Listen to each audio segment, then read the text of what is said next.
નમસ્કાર, બિપોર જોઈના morning bulletin સાથે જમાવટ પર હું સમીર હાજર છું. આપણી સાથે જોડાઈ ગયા છે મહેશ પલવત, વેધર એક્સપર્ટ છે, સ્કાયમેટના એમડી છે. સર, જમાવટ પર આપનું खूब खूब स्वागत है. धन्यवाद सर, सबसे पहले तो मेरा क्वेश्चन ये रहेगा कि ये बिपोर जो साइक्लोन है वो लैंडफॉल कब हुआ था, क्या प्रक्रिया उसकी रही थी, मॉर्निंग तक क्या हुआ, उत्तर गुजरात में आज जितने भी जिले हैं या फिर राजस्थान में जितने भी जिले उसमें उसमें क्या होने वाला है, बाकी अब इसके बाद कौन से साइक्लोन आने वाले हैं और किसानों का क्या और बाकी सब कुछ सर विस्तार से बताइए सर. देखिए, ये जो बिपरजॉय था इसका अंदाजा था कि थोड़ा सा पहले लैंडफॉल करेगा, लेकिन 6:30 बजे इसने लैंडफॉल करना शुरू हुआ और इसका जो आई का डायमीटर था, मतलब जो डायमीटर था वो 50 किलोमीटर था और ये काफी धीरे गति से चल रहा था. यूजुअली क्या होता है कि 15 से 20 किलोमीटर की स्पीड से चलता है जब ये लैंडफॉल कर रहा होता है, लेकिन ये फिर भी उस समय 6, 7, 8 किलोमीटर की रफ्तार से ही चला. तो इसको लैंडफॉल करने में काफी समय लगा और ये मिडनाइट तक लैंडफॉल करता रहा, जिसके कारण हवाएं लगातार चलती रही. तो 115 से 125 किलोमीटर प्रति घंटा की रफ्तार से हवा चली और भुज के साथ साथ द्वारका और बाकी जगह पे बहुत अच्छी बारिश हुई. सुबह 5:30 बजे तक भुज में 113 मिलीमीटर, ओखा में 103 मिलीमीटर और बाकी कई इलाकों में मतलब 100 मिलीमीटर के आसपास कई इलाकों में बारिश हुई थी और हवा भी काफी ज्यादा तेज थी. नुकसान बहुत ज्यादा नहीं हुआ है और बदकिस्मती से केवल 2 लोगों की जान गई है, जो भावनगर में 2 बाप बेटे थे जो लहरों के साथ बह गए. लेकिन जहां पर लैंडफॉल हुआ वहां पर काफी ज्यादा अच्छे इंतजाम थे, तो जो पेड़ वगैरह उखड़े हैं और बाकी जो कम्युनिकेशन टेलीफोन लाइन को नुकसान हुआ है, अब जो ये डिप्रेशन बन जाएगा बहुत जल्दी और कमजोर होकर के पहले ये साउथ पाकिस्तान में जाएगा, उसके बाद ये जाएगा राजस्थान के ऊपर. तो सिरोही, पाली, नागौर, बाड़मेर, जैसलमेर, जोधपुर ये सारे इलाकों में तेज बारिश होगी और बाकी चित्तौड़गढ़ और उसके आसपास के इलाकों में हल्की बारिश होगी. अभी जो बारिश है वो भुज, नलिया, द्वारका, ओखा, पोरबंदर, जामनगर, मोरबी ये जो इलाके हैं इन इलाकों में तेज होने की संभावना है अगले 24 घंटों तक. उसके बाद बारिश यहाँ पर बहुत ज्यादा कम हो जाएगी और लेकिन जो उत्तरी बाकी जिले हैं जैसे कि बनासकांठा, साबरकांठा, महेसाना, पाटन, इदार ये इलाके हल्की बारिश ही देखेंगे, यहाँ पर ज्यादा बारिश नहीं रहेगी.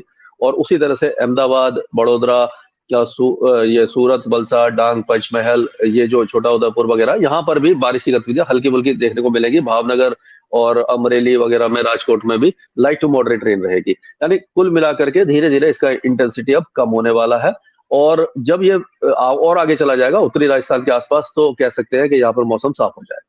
जी अच्छा सर, आप मुझे ये भी बताइए कि अब सर ये साइक्लोन तो आके चला गया, पर सर अब कौन से साइक्लोन आने वाले हैं, क्योंकि सर बताया ये भी जा रहा है कि बहुत सारे साइक्लोन आने वाले हैं, 2-3 के तो नाम भी अभी तक आ चुके हैं, तो अब कौन से साइक्लोन आने वाले हैं सर?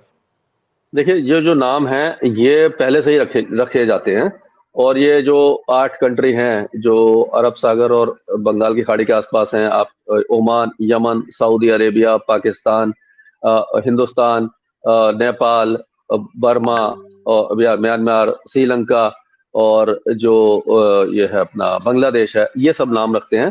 तो इससे पहले जो नाम था मोखा वो यमन ने रखा था, अब जो नाम था ये बांग्लादेश ने रखा था बिपरजॉय. अगला जो होगा तेज वो इंडिया का नाम है.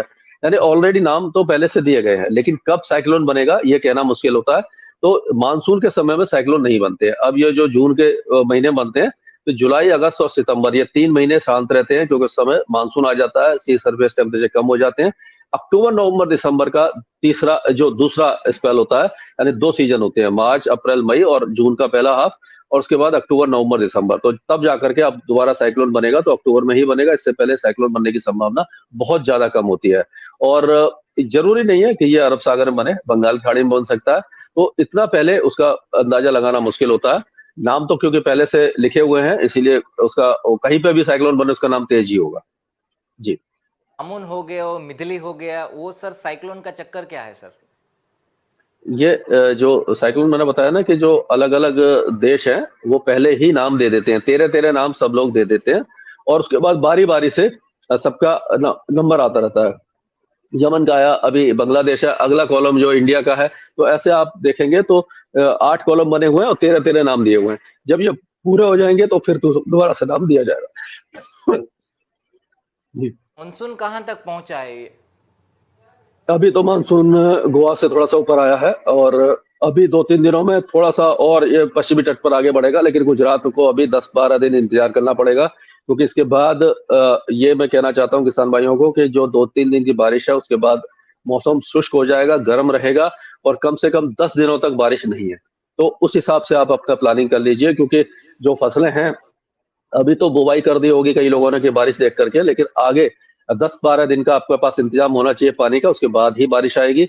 और जो पूर्वी भारत में भी मानसून अभी बिहार के उत्तरी भागों तक पहुंचा है, लेकिन 18 से 21 के बीच में जब और आगे मानसून बढ़ सकता है तो पूर्वी उत्तर प्रदेश तक पहुंच सकता है।